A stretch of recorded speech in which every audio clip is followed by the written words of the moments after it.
Hello and welcome again to Table Talk. I'm Mike Holly, one of the pastors at Asbury United Methodist Church, and we are so glad that you're using this weekly video and reflection guide so that you can gather around the dinner table or small group table to continue to learn and grow from our Sunday morning messages.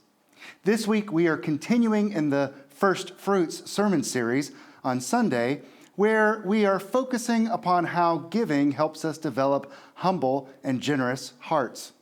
The first portion of our reading from both modern and traditional worship this past Sunday is from Ecclesiastes chapter 2, verses 10 through 11. Here's what it says.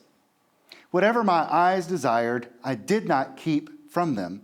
I kept my heart from no pleasure, for my heart found pleasure in all my toil, and this was my reward for all my toil. Then I considered all that my hands had done, and the toil I had spent in doing it, and again, all was vanity and a chasing after wind, and there was nothing to be gained under the sun. Now, the author of Ecclesiastes shares that he has amassed enough wealth to be able to afford anything that he desired. He gave in to every indulgence, and he's still unhappy. Author and pastor Andy Stanley points out that chasing after the wind is used in Ecclesiastes to talk about the pointless and endless pursuit of more, thinking that it is going to bring us fulfillment and happiness. But he says there is no finish line. We never catch the wind. We need to be grateful for what has been given to us, and we need to reorder our desires so that we do not continue desiring things that really do not add anything useful to our lives.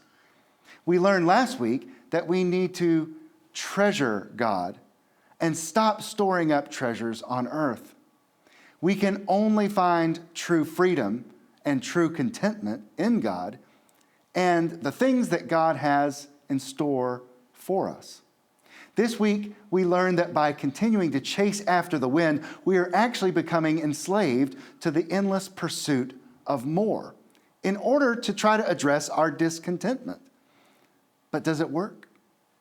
My friend and fellow pastor, Lisa Yuboa, often reminds her North Carolina United Methodist congregation that they shouldn't become their own Pharaoh, enslaving themselves to unholy pursuits.